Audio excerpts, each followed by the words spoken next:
अस्सलाम वालेकुम नाजरीन, मैं हूँ रामीन सैयद और आप देख रहे हैं प्रोग्राम ज़ेरे बहस। नाजरीन, तहरीक इंसाफ और बानी पीटीआई के लिए ये हफ्ता बहुत भारी गुजरा। एक के बाद एक 3 अहम तरीन मुकदमात में सज़ाएं सुना दी गई। अब साइफर केस में ऑफिशियल सीक्रेट पब्लिक करने और कौमी सलामती को नुकसान पहुँचाने के जुर्म में बानी पीटीआई और शाह महमूद कुरैशी को 10-10 साल कैद की सज़ा सुनाई गई।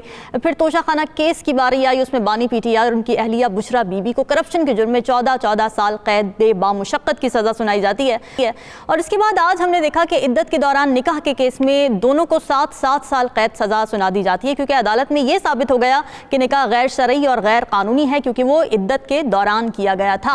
अब नाज़रीन, इलेक्शन से चंद दिन पहले बानी तहरीक इंसाफ के इन अहम तरीन मुकदमात में सजाओं के बाद कुछ सवालात खड़े हो गए हैं। एक तो ये कि पार्टी के लीडर की कन्विक्शन का उसके वोट बैंक पर क्या असरात होते हैं, फिर क्या वोटर मजीद मुतहर्रिक हो जाता है जैसा कि पीटीआई वाले दावे कर रहे हैं, या फिर वोटर डिस्करेज हो जाता है क्योंकि कोई वाज़ेह लीडरशिप मैदान में नजर नहीं आ रही। और सबसे अहम सवाल यह है कि पीटीआई ने जिन बुनियादों पर अपना नैरेटिव बनाया, करप्शन के खिलाफ हरीफ लीडर्स के खिलाफ मुहिम चलाई, चोर डाकू के सर्टिफिकेट बांटे, फिर रियासत मदीना की बातें करके रिलीजियस सेंटिमेंट अपनी तरफ माइल किया। अब जबकि करप्शन और गैर शरई निकाह केस में सजाएं हो गई हैं, तो क्या ये सजाएं तहरीक इंसाफ के बयानी को कमजोर करेंगी? क्या वोटर सपोर्टर अब इस बयानी को क्रिटिकली एग्जामिन करेगा?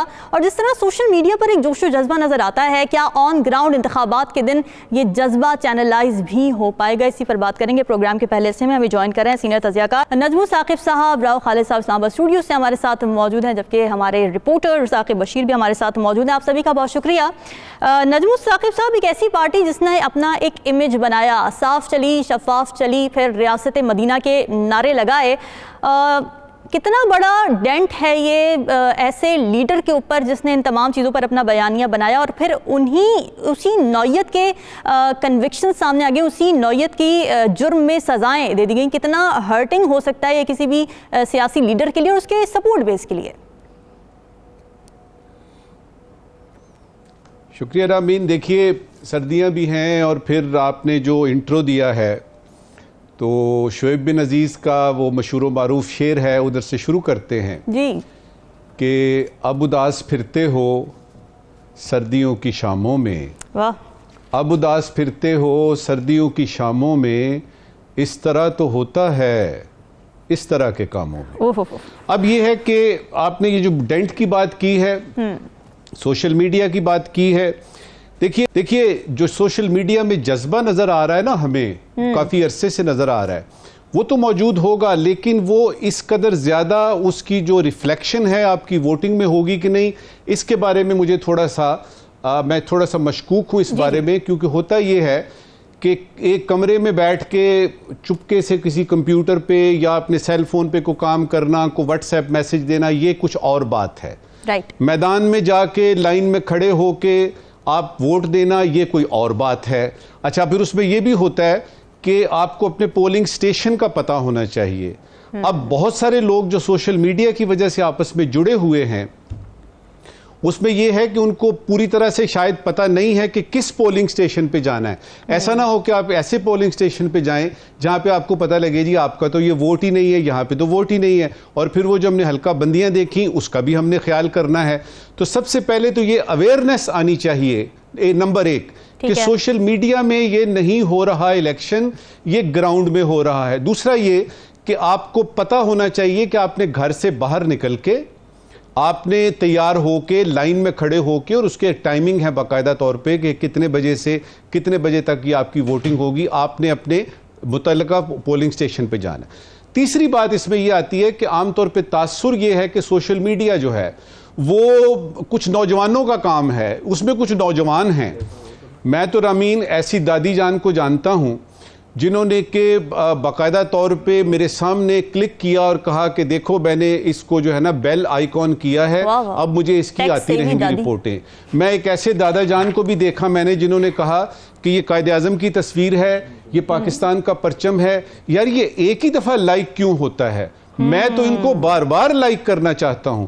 तो कहने का मतलब यह है कि आजकल पूरा पाकिस्तान, पूरी दुनिया जो है उसमें सिर्फ नौजवान ही नहीं है, सोशल मीडिया में हमारे बुजुर्ग, हमारे नौजवान और वो जो अधेड़ उम्र के हैं या वो लोग जो कि जवानों और बुजुर्गों के बीच में आते हैं वो भी इसमें शामिल हैं। अब देखना सिर्फ ये है कि आप उस जज्बे को जो आपका सोशल मीडिया पे नजर आता है वो आप दिखाते हैं कि नहीं। और जहां तक पीटीआई का आपने जिक्र किया, देखिए उनके लिए बड़ी मुश्किलात हैं। सबसे बड़ी मुश्किल ये है कि ये याद रखना कि ये जो कैंडिडेट है इंडिपेंडेंट जो कि आया था यानी आपका पीटीआई से, इसका जो है वो मोर है, इंतखाबी निशान दरवाज़ा है, कुर्सी है, सीढ़ी है, क्या है, और उसको याद रखना। अब ये सोशल मीडिया में तो आपने कर दिया, लेकिन ये है कि क्या आप अमली तौर पे इसका कर सकते हैं। तीसरी बात, और इस पे यानी इस वक्त ये आखिरी बात करते हैं कि आपने हौसले के साथ नताइज बर्दाश्त करने हैं। देखिए जो इस वक्त हवा चल पड़ी है, जो हमें समझ आ रही हैं चीज़ें, जो हम एनालिसिस कर सकते हैं, तज्जिया कर सकते हैं, उसमें कुछ जो है ना चिप्स अपनी अपनी जगह पे बैठते हुए नजर आ रहे हैं। अच्छा। पता चल रहा है कि कौन सी सियासी पार्टी को किस कदर हिस्सा बराए जुस्सा, वो कहते हैं ना कि हिस्सा बराए जुस्सा मिलेगा, और उसमें 2-3 सरप्राइजेस सिर्फ ऐसे हैं जो कि हमें मिलेंगे। मसलन ये कि यानी नवाज शरीफ बनेंगे प्राइम मिनिस्टर के नहीं, बाकी चीजें तो तय हो चुकी हैं। सीएम पंजाब का पता करना है, वो तो पता लगेगा जब होगा। मकसद ये है कि तब्दीली लाने वाले जो थे ना, जो आपने बताया, तब्दीली लाने वाले या तो जेल में हैं या फिर रूपोश हैं। लिहाजा लगता है कि सबको पुरानी तनख्वाह पे ही गुजारा करना पड़ेगा। अच्छा, सही है। राव खालिद साहब, ज़ाहिर है पीटीआई वाले तो ये कहते हैं कि जी वोटर में खासा गुस्सा पाया जाता है, स्पेशली इन कन्विक्शंस के बाद जो कि बानी पीटीआई की हुई हैं। तो वो ये कहते हैं पीटीआई वाले कि ये जो एजिटेशन है या ये जो गुस्सा है वो हम 8 फरवरी को वोट वाले दिन चैनलाइज करेंगे। मगर क्या ये इतना सिंपल है? वही बात जैसे कि नजमुल साकिब साहब ने कहा कि ऑन ग्राउंड रियलिटीज़ क्या डिफरेंट हैं, क्योंकि बल्ला नहीं है, आज़ाद उम्मीदवार हैं जिनके बारे में श्योरिटी नहीं है कि वो जाएंगे कहाँ पर, डाउट्स हैं उनके बारे में, फिर एक हल्के से कई उम्मीदवार खड़े हुए हैं। किस तरह से देख रहे हैं आप ऑन ग्राउंड रियलिटी?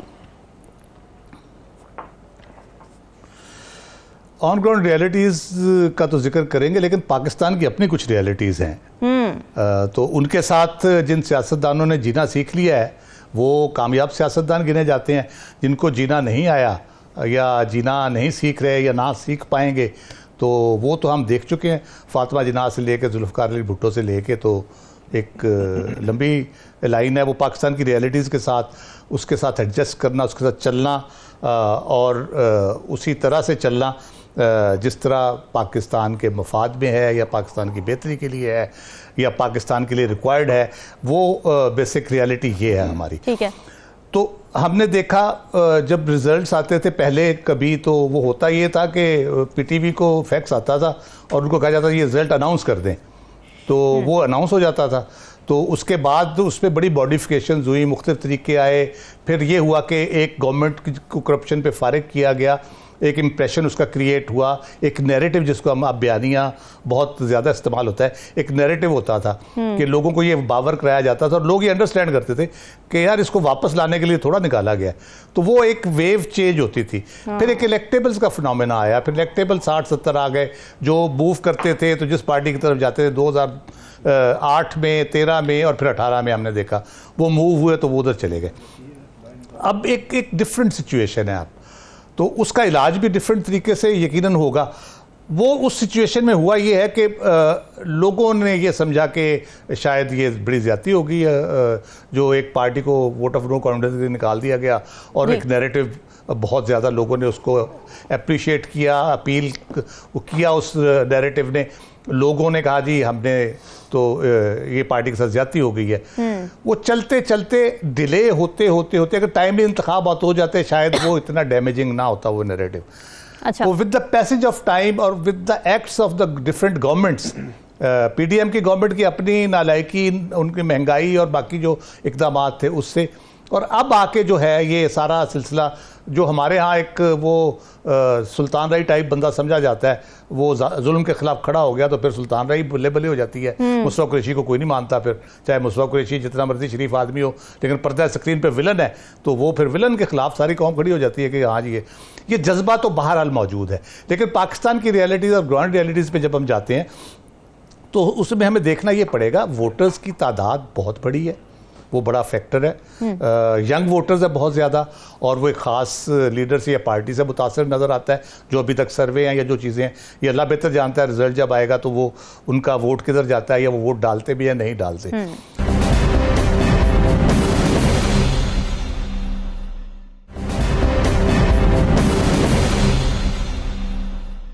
जहाँ तक वोट डालने की बात आ जाती है, ये बहुत इंपॉर्टेंट चीज़ है, ये बुनियादी प्रोसेस है जिससे शुरू होता है सारा काम। आपकी जमहूरियत, आपके इंसानी हकूक़, आपके निज़ाम हुकूमत, आपके पॉलिसीज़, हर चीज़ उससे कल्बिनेट करती है। आपकी अदलिया होगी, इंसाफ का निज़ाम हो गया, आपका सेनेट हो गया, आपके प्रेसिडेंट के इलेक्शन हो गए, ये सारी चीज़ें इससे कल्बिनेट करती हैं। फिर तो ये बहुत बुनियादी प्रोसेस है जिसमें हर शहरी को पूरे भरपूर तरीके से ज़ोर शोर से शिरकत करनी चाहिए, और उसके लिए सबसे बड़ी रिस्पॉन्सिबिलिटी इलेक्शन कमीशन की है, उसके साथ सियासतदानों की है, हमारी मीडिया के बतौर मीडिया और दानिश्वरों की है कि लोगों को बताएं कि यार ये एक ऐसी बुनियादी चीज़ है, ये आप करेंगे तो कुछ होगा। मैंने मैसेज देखे, बड़े पावरफुल मैसेजेस हैं। अगर आप वोट नहीं देंगे तो आपको ये हक नहीं फिर कि आप पूछे कि हुकूमत ये क्यों नहीं कर रही और वो क्यों नहीं कर रही। आप जब वोट देंगे, फैसला करेंगे वोट दे के, फिर आप कहेंगे जी मैंने वोट दिया था तो ये क्यों नहीं हुआ, फिर तो आपका हक बनता है। अगर आप वोट नहीं दे रहे फिर आप सुकून से घर बैठे, फिर चीखना चिल्लाना नहीं है। उसके बाद आप निकले, वोट दे। इलेक्शन कमीशन थोड़ा सा मेरा ख्याल है समहाउ वो और मामलों में उलझा रहा, इस पर थोड़ी सी सुस्ती होगी उनसे। पिछले 2018 के इलेक्शन मुझे याद है 2 माह पूरे कंपेन की थी उन्होंने वोटर्स के लिए, और सारा ओवरऑल सिस्टम किस तरह चलेगा, सारा वोट कैसे होगा, किस तरह होगा। अब इतना 1.5-2 करोड़ नया यंग वोटर है, उसकी अवेयरनेस के लिए अभी तक मुझे कोई बहुत ज्यादा एक्टिविटी नजर नहीं आई इलेक्शन कमीशन की तरफ से, ना सोशल मीडिया के ऊपर ना अदरवाइज। ठीक है, एक जनरल परसेप्शन ये आ रही है कि शायद जो पोलिंग स्टेशन पे वोटों की तादाद है वो बहुत बढ़ा दी गई है फी पोलिंग स्टेशन, और ये अब कंपेन नहीं चल रही, इससे टर्न आउट कम होने का खदशा पैदा हो गया है कि लोगों टर्न आउट शायद कम हो। कम टर्न आउट किसी सूरत हमें कह ले कि वो वारा नहीं खाता पाकिस्तान में, और जिस सूरत हाल में ये इंतखाबात हो रहे हैं उसमें जितना भरपूर टर्न आउट होगा उतनी मजबूत और बेहतरीन हुकूमत बनेगी और उतना आवाम का एतमाद उनको हासिल होगा। ठीक है, साकी भी बताएगा कि ज़ाहिर ग्राउंड में काफ़ी चैलेंजेस हैं पीटीआई वोटर के लिए, तो अब पीटीआई की जानिब से किस तरह से स्ट्रैटेजाइज किया गया है, क्या वो कोई मौसर हिकमत अमली बना पाए हैं वोटर्स को एक फ्लो चार्ट देने में, कुछ क्लैरिटी देने में कि जी ये हमारा उम्मीदवार है इस हलके से और ये इसका निशान है और इसको वोट देना है? पहली बात तो ये है कि आज 3 फरवरी है, 8 फरवरी को इलेक्शंस होने जा रहे हैं। अभी तक पीटीआई की जानिब से मुल्क भर में कोई बड़ा जलसा नहीं किया गया। उनके मुख्तलिफ हलकों में, केपी में ज़्यादा गहमा गहमी है, पंजाब में बहुत जो है वो इस किस्म की एक्टिविटी है। हर हलके में जो कैंडिडेट्स हैं वो अपने तौर पर इस हवाले से कैंपेन कर रहे हैं, मुहिम चला रहे हैं, उसमें भी काफ़ी इश्यूज है, लेकिन बड़ा जलसा ना होना ये भी बड़ा जो है वो सवाल है। अब उसके पीछे जो पीटीआई के जो है या उनकी जो पार्टी है, जो लीडरशिप है, उनका ये आदि रखते हैं सामने कि हमें इजाजत नहीं मिलती, सिक्योरिटी के मसाइल हैं, गिरफ्तारियां होती हैं, रोका जाता है। लेकिन ये एक बहुत बड़ा फैक्टर है कि एक्टिव करने के लिए अपने कारकुन को।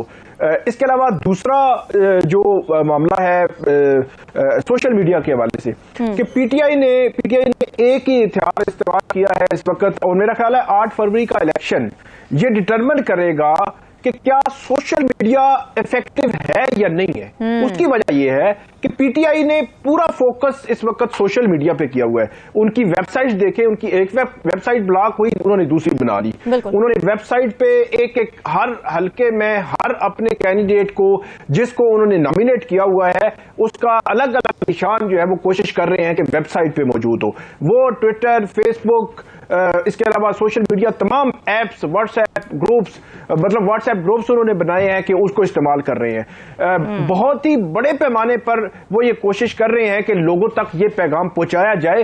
तो मेरा ये ख्याल है कि 2018-13 में भी पीटीआई है वो सोशल मीडिया बहुत ज्यादा इस्तेमाल करती है। इस दफा बहुत बड़ा इम्तिहान इसलिए है कि उनका फोकस सोशल मीडिया पे है। यहां अंदाजा लगाएं आप कि टिकटॉक पे जलसे हो रहे हैं, मतलब टिकटॉक का जलसा होना मेरे ख्याल में पाकिस्तान में एक मेजॉरिटी के ये बातें खुद ये होगा कि ये जलसा होता कैसे है, मतलब ये एक सवाल होगा कि टिकटॉक पे जलसा कैसे होता है। तो पीटीआई टिकटॉक पे जलसा कर रही है, सोशल मीडिया पे ट्विटर पे वो अपनी स्पेसेस कर रही है, तो क्या ये इफेक्टिव होंगी या नहीं होंगी, बहुत बड़ा सवाल है। पीटीआई का ग्राउंड में बहुत सारे सर्वे भी हो रहे हैं, ग्राउंड में जो सर्वे हैं वो कहीं ना कहीं उनको सपोर्ट करते हैं, लेकिन क्या ये सारे यूनाइट कर सकेंगे? जो पोल डे है उसकी जो प्लानिंग है, हर हल्के में पोल डे पर हर पोलिंग स्टेशन की जो प्लानिंग है वो बहुत बड़ी उसका असर होता है।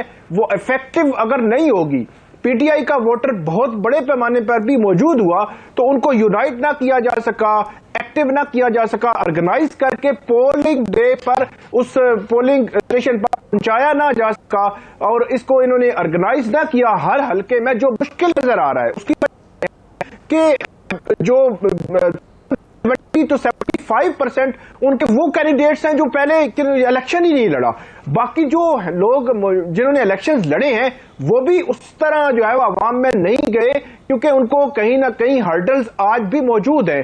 तो मेरा ये ख्याल है कि ओवरऑल अगर मैं इसकी बात करूं तो सोशल मीडिया क्या इफेक्टिव होगा या नहीं होगा, ये 8 फरवरी को प्योरली पता चलेगा कि एक पॉलिटिकल पार्टी फोकस है सोशल मीडिया पर। और ये भी मेरा ये ख्याल आखिरी बात मैं करूंगा, हम इसको नजरअंदाज भी नहीं कर सकते। उसकी वजह यह है कि पाकिस्तान में करोड़ों मोबाइल यूजर्स हैं, हर बंदे के पास मोबाइल है, और पीटीआई के साथ जुड़े हुए जो नौजवान हैं वो सोशल मीडिया को इस्तेमाल भी करते हैं और ग्राउंड पे भी वो कहीं ना कहीं नजर आते हैं और अपना पैगाम भी पहुंचाते हैं। लेकिन ये एक बड़ा इम्तिहान है, देखते हैं कि 8 फरवरी को क्या इफेक्टिव ये हो सकेगा या नहीं हो सकेगा। नजमी साकिब साहब, हमने ये बात तो कर ली कि वोटर कितना टैक्स सेवी है, लेकिन पॉलिटिकल पार्टीज कितनी टैक्स सेवी है, ये भी एक डिबेट है, क्योंकि जाहिर है सोशल मीडिया के दौर में अब जबकि बूम है इस वक्त, तो ये पहले इलेक्शंस नजर आते हैं पाकिस्तान में जिसमें बहुत ज्यादा रोल प्ले करता नजर आ रहा है सोशल मीडिया, और पीटीआई इस दौर में आगे नजर आ रही है, बहुत ज्यादा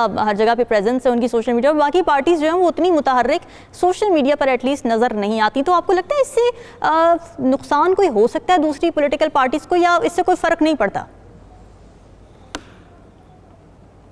देखिए रामीन, मैंने जिस तरह पहले कहा कि ये इलेक्शन सोशल मीडिया पर नहीं हो रहा, ये हो रहा है ग्राउंड पे, और उसमें हमने देखा कि पीपल्स पार्टी के जो बिलावल भुट्टो जरदारी हैं उन्होंने पहल की, और अब हम देख रहे हैं कि नून भी बीच में है। ये मैदान की गेम होती है, ये कॉर्नर मीटिंग का मसला होता है, ये आपने घर घर में जाके मैसेजेस देने होते हैं कि जी आइए और इस तरह से हमारा ये मंशूर है, मंशूर आप पेश करते हैं जो कि सारी पार्टीज ने किया है।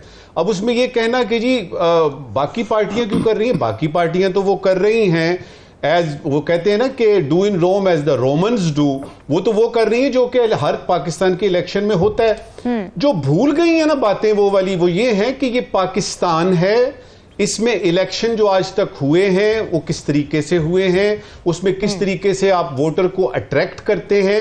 ये स्कैंडिनेवियन कंट्रीज नहीं हैं, अच्छा। जिसमें कि आपको घर बैठे आपने क्लिक कर देना है, या ओवरसीज पाकिस्तानीज हैं वहां से वो अपना वोट दे रहे हैं और सारा कुछ इलेक्ट्रॉनिकली हो रहा है। तो दूसरी पार्टियों का उनकी तवज्जो है, मैंने देखी है बहुत सारी, यानी नून की भी उनकी वेबसाइट्स हैं, पीपल्स पार्टी की भी हैं, मैंने तो जमाते इस्लामी की भी देखी हैं, मैंने तो मौलाना साहब की भी देखी है, एमक्यूएम की देखी है, लेकिन उनका फोकस उधर है जिधर के पाकिस्तान के तनाजुर में होना चाहिए। अच्छा। और वो है ग्राउंड, और उसमें हम देखते हैं अभी यानी आए ना कोई, यानी मैं जब ये देख के आया हूं पिंडी में कैसी मजेदार माहौल बना हुआ है, लोग ठीक है वो पैसे फेंक रहे हैं, कर रहे हैं, लोगों को बांट रहे हैं, वहां पे बिरयानियां बनी हुई हैं, नान कुलचे वगैरह जो हैं उनका बंदोबस्त किया हुआ है। यही तो सारी हमारी अवाम, जो सोशल मीडिया वाले हैं ना जिनका फोकस सिर्फ सोशल मीडिया पे है, वो एक बुनियादी बात भूल गए हैं कि वोट उनको देना किसने है। उनको वोट किसी यूनिवर्सिटी के एमफिल के स्टूडेंट ने तो देना ही है, लेकिन पाकिस्तान की अवाम सारी जो है वो पीएचडी पास नहीं है, उनमें बरादरी सिस्टम होता है, उसमें वो कहते हैं जी ये चूंकि हमारे पास आए थे बस जी वोट इनको देना है। या फिर वो जो मोटरसाइकिलें लेके और 20-20 यानी जो आइडेंटिटी कार्ड्स हैं वो दे देते हैं यानी वोटिंग से एक दिन पहले कि जी ये आप रखें, ये हमारा, ये मेरा पाकिस्तान है, अब इसको कैसे चेंज करेंगे आप? लिहाजा सोशल मीडिया पे रखें, क्योंकि आपके जो वोटर्स हैं पढ़े लिखे जो हैं या जिनके पास जिनको पता है ये यानी टेक्नोलॉजी का असली मसला है, आपके अक्सर लोग जो हैं उनके पास सेल फोन तो है लेकिन आप जरा पूछे तो सही कितने लोगों को सही तरह से पता है। और ये जो कड़मास मच गया ना इंडिपेंडेंस का, यकीन कीजिए ये यानी ये पीटीआई के लिए एक बहुत बड़ी समस्या, बहुत बड़ा मसला है कि उन सबको अपने पास रखना भी है। अब उसमें और वो बंदा भी नहीं है जो कहता था जी अब घबराना नहीं है। अब ये घबराए हुए लोग जो हैं ये किसकी बात सुनेंगे, मुझे समझ नहीं आ रही। लेकिन ये बात जो आपने की है ये बिल्कुल दुरुस्त है, सोशल मीडिया पे होना चाहिए आपका फोकस, लेकिन सारे का सारा फोकस जो है वो आपका ग्राउंड में होना चाहिए। सोशल मीडिया को यूं समझे कि 10 to 15%। ठीक है, यानी यही हम कह सकते हैं कि पाकिस्तानी नाज़रीन इतने इवॉल्व अभी हुए नहीं, और ज़रूरी नहीं कि जो सोशल मीडिया पर नज़र आ रहा हो ऑन ग्राउंड भी उसी तरह के ऑप्टिक्स हमें नजर आए। डिस्कशन को यहीं से आगे बढ़ाएंगे, वक्त ब्रेक का, stay with us.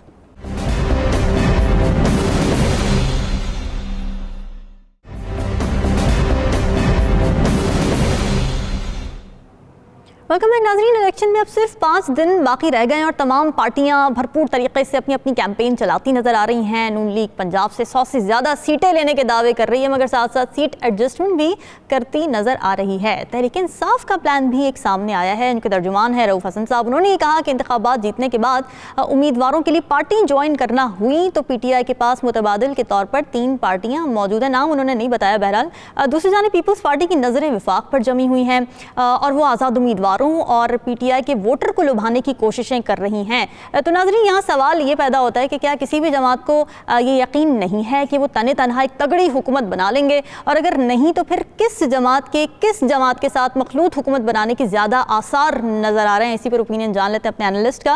Rao Khalid साहब, कौन सा इत्तेहाद होगा ऐसा आपकी नज़र में जो पाकिस्तान के तमाम मसले हल करने की सलाहियत रखता है?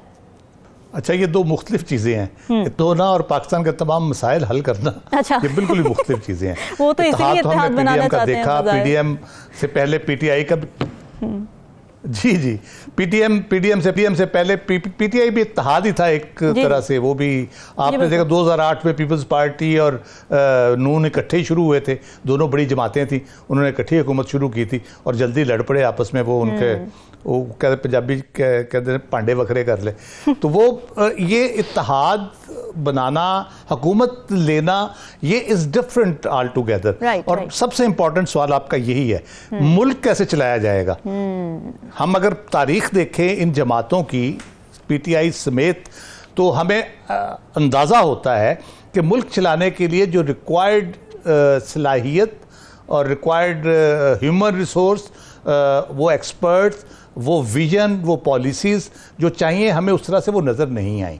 अपने ताईं थोड़ी बहुत कोशिश की सब ने। किसी ने कहा कि जी कम्युनिकेशन नेटवर्क ठीक होगा तो मुल्क चल जाएगा, किसी ने कहा कि जी रोटी कपड़ा मकान होगा तो मुल्क ठीक चल जाएगा, किसी ने कहा जी तब नया पाकिस्तान बनेगा, इंसाफ होगा तो मुल्क ठीक चल जाएगा। लेकिन हमने देखा ये काविशें होती रहीं, किस हद तक कामयाब हुई नहीं हुई, लेकिन वो चला नहीं उस तरह से। हुकूमत बनाने की हद तक अगर हम बात करें तो उसमें यकीनन इत्तेहाद से ही बनेगी जो अभी तक की सूरत हाल नज़र आ रही है। जो ग्राउंड रियलिटीज़ की हम पहले बात कर रहे थे, पाकिस्तान की रियलिटीज़ की बात कर रहे थे, इंतखाबात का तरीक़ाकार और उसके नताइज जिस किस्म के आते हैं हमारे यहाँ, उसकी बात कर रहे थे। तो उसमें इत्तेहादी हुकूमत ही होगी। और वो इत्तेहादी हुकूमत किस तरह से होगी, इस दफ़ा थोड़ा सा उसमें एक जो तब्दीली है बुनियादी तौर पर, वो ये है कि पार्टीज़ तो लड़ ही रही हैं। एक बड़ी जमात, सबसे बड़ी ना भी हो लेकिन एक बड़ी जमात, 3 जमातों में वो इलेक्शन में उस तरह से एज अ पार्टी मौजूद नहीं है।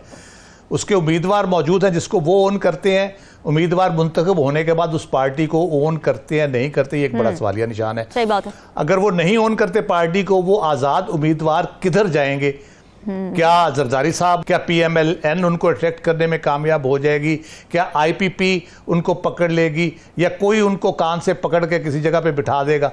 तो वो बड़ा इंपॉर्टेंट एलिमेंट वो है। ये पहले इलेक्शंस में इस तरह से नहीं होता था। पहले हमें पता होता था किस पार्टी के साथ इलेक्टेबल चले गए, ये पार्टी, इसके चांसेस ज़्यादा हो गए हैं, और लोग भी उसकी तरफ, वोटर भी माइल होना शुरू हो जाता था। अभी ये सूरत हाल जो बनेगी उसमें एक जो हमारा ख्वाब है और ज़रूरत है मुस्तहकम हुकूमत, वो मुझे बनती नज़र नहीं आ रही। भले कोई भी जमात हुकूमत बनाए, जितने मर्जी तजर्बाकार आ जाए, इसहाक डार साहब समेत, और मियाँ नवाज शरीफ साहब चौथी दफ़ा वज़ीर आज़म बन जाए, वो मुस्तहकम हुकूमत नहीं होगी। क्योंकि उसमें अभी जो बज़ाहिर नज़र आ रहा है, आज़ाद को हम माइनस भी कर दे, वो है पीपल्स पार्टी, नून, ANP, जो PDM का एक था मिसाला सारा, वो 12 मसाले जो इकट्ठे किए थे, वो एक तो वो बनता है। उसके साथ अगर आज़ाद उसमें शामिल कर दिए जाते हैं और वो अगर किसी पार्टी को ज्वाइन कर लेते हैं फिर तो ठीक है। अगर वो बतौर आज़ाद ही रहते हैं लेकिन हमायत का ऐलान करते हैं तो वो एक मुस्तकिल दर्द सर रहेगा 24/7 हुकूमती जमात के लिए। वो उसने लेजिस्लेशन करनी है, उसने कोई पॉलिसी मेकिंग करनी है, उसने कोई और काम करना है, तो वो हर बंदा अपनी अपनी, हर आज़ाद आदमी अपनी अपनी बोली बोलेगा और अपनी अपनी बात करेगा। इस तरह जो छोटी जमातें हैं, ANP है, JUI है, BAP है, वो इत्तेहाद में होंगी, MQM इत्तेहाद में होंगी, तो वो भी हमने देखा है कि इस किस्म के इत्तेहाद जो है ना, वो हुकूमत चलने नहीं देते। वो अपने काम तो निकलवा लेते हैं शायद, लेकिन जो हुकूमत चलानी है वो बहुत एक बड़ा टास्क है, ख़ास तौर पे इस सूरत हाल में जहाँ हम पॉलिटिकली और इकोनॉमिकली हम काफ़ी मुश्किलात का शिकार है। इन दोनों पहलुओं पे हमें करने के लिए कि बहुत एक मुस्तहकम हुकूमत चाहिए। फिर इलेक्शन के रिजल्ट्स आने के बाद क्या सूरत हाल पैदा होती है, वो भी बहुत अहम एक सवाल होगा कि क्या हम 2014 दोबारा रिपीट होता देख रहे हैं, फिर धरने और वो चीज़ें होंगी, क्या ये मामला आगे बढ़ेंगे इस तरह से, और किस तरह से ये मामला आगे चलेंगे। तो काफ़ी बड़े चैलेंजेस है। जो भी हुकूमत होगी यकीनन उसके सामने बहुत बड़े चैलेंजेस होंगे। इलेक्शन के रिजल्ट को तस्लीम करना और फिर एक मजबूत हुकूमत बनाना मेरा ख्याल है कि बहुत आसान नहीं होगा। 8 फरवरी के बाद दुआएं की जा सकती है कि अल्लाह ताला बेहतरी करे और हम सही रास्ते पे चल निकले। ठीक है। नजमुल साकिब साहब, मैट्रिक और इंटर के पेपर्स जब हम देने जाते थे, आपको याद होगा एक सेक्शन होता था उसमें चूज द बेस्ट आंसर। उस नौयत का मैं आपसे एक सवाल करूंगी, 3 ऑप्शंस आपको दूंगी, आपने उसमें से चूज करना है। कौन सा आपको लगता है बेस्ट कॉम्बिनेशन हो सकता है? 3 ऑप्शंस आपके पास, एक है पीपल्स पार्टी नून लीग, दूसरा कॉम्बिनेशन है पीपल्स पार्टी और PTI के आज़ाद उम्मीदवार, और तीसरा ऑप्शन है नून लीग और IPP।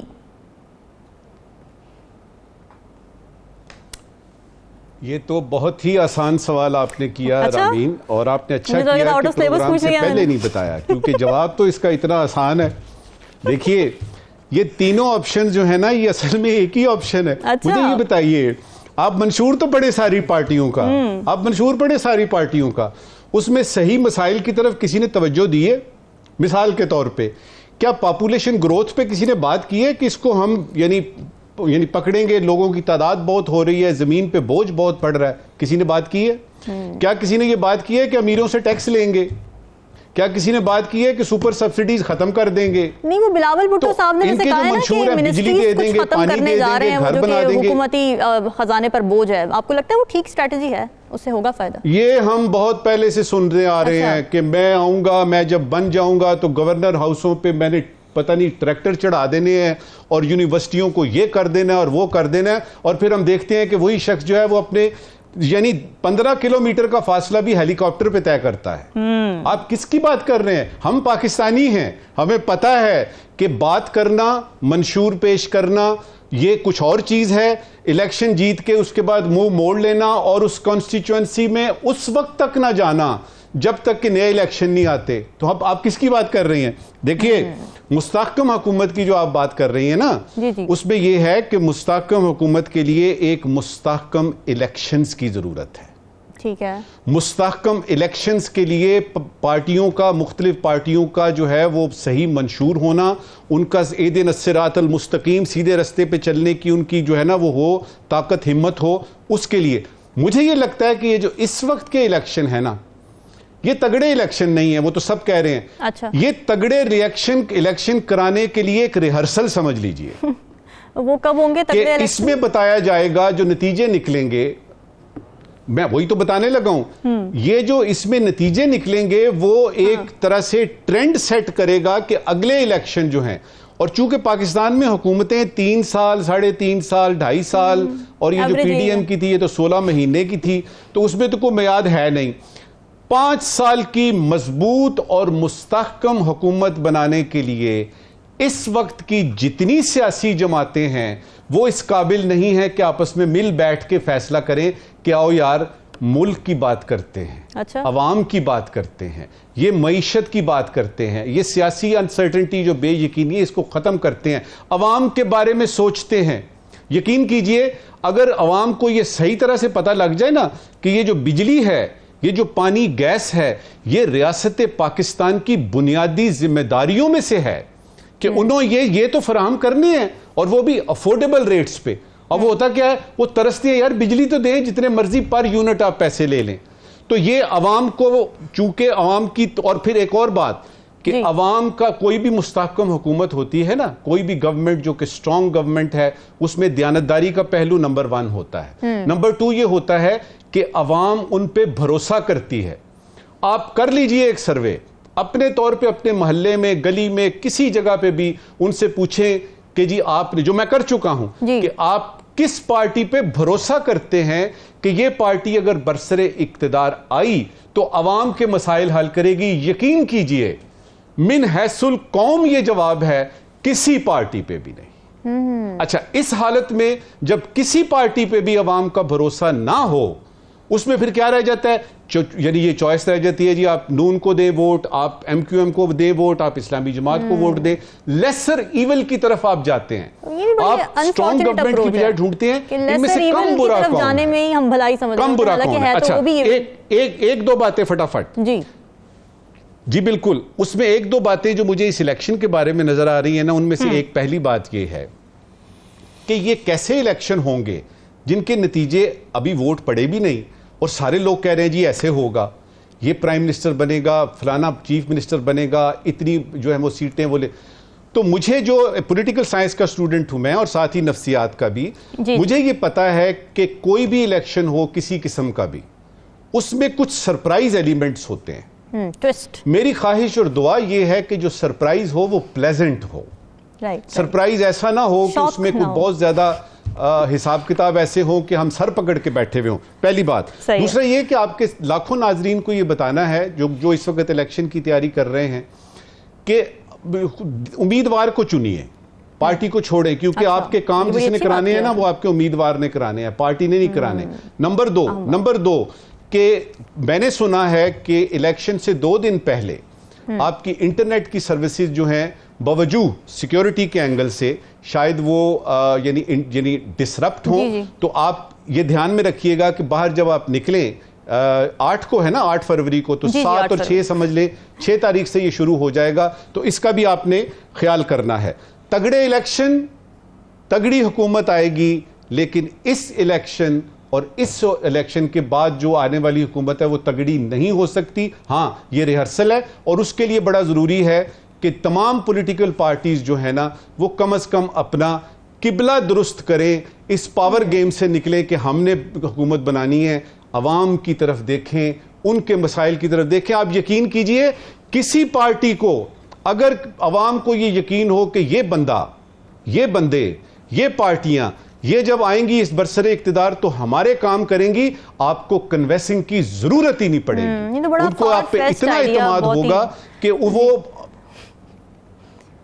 उनको एतमाद होगा, और वो अभी एतमाद जो है पाकिस्तान की सारी जमातों ने वो एतमाद अवाम से लेना है, उसके बाद देखिए कैसी खुशहाली आती है। ठीक है साकिब, आपके पास क्या खबरें हैं, कौन किसके साथ बैठेगा, क्या चमगुइयाँ हैं, क्या न्यूज़ है आपके पास?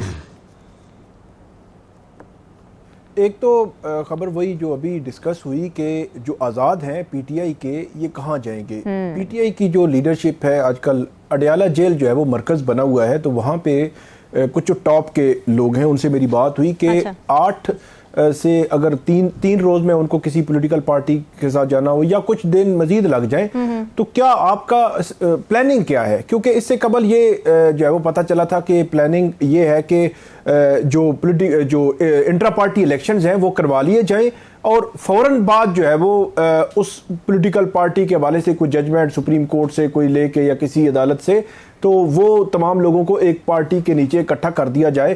तो वो मामला भी अब जो है वो लटक गया है कि उन्होंने 8 फरवरी के बाद रख दिया है। तो फिर अगला सवाल यही था कि क्या होगा। तो उसमें एक तो उन्होंने कहा है कि हमारे पास ऑप्शन है कि हम सारे आज़ाद इकट्ठे करके एक किसी पार्टी में शामिल हो जाएंगे, किसी भी जो पार्टीज यहाँ पे एग्जिस्ट करती हैं। तो मेरा दूसरा सवाल ये था कि क्या आज़ाद जीतने वाले जो लीगली तो कहीं बाउंड नहीं होंगे आपसे, तो क्या वो आपके कहने पर शामिल हो जाएंगे? तो उन्होंने इसका जवाब जो है वो जाहिर उन्होंने खुलकर नहीं दिया।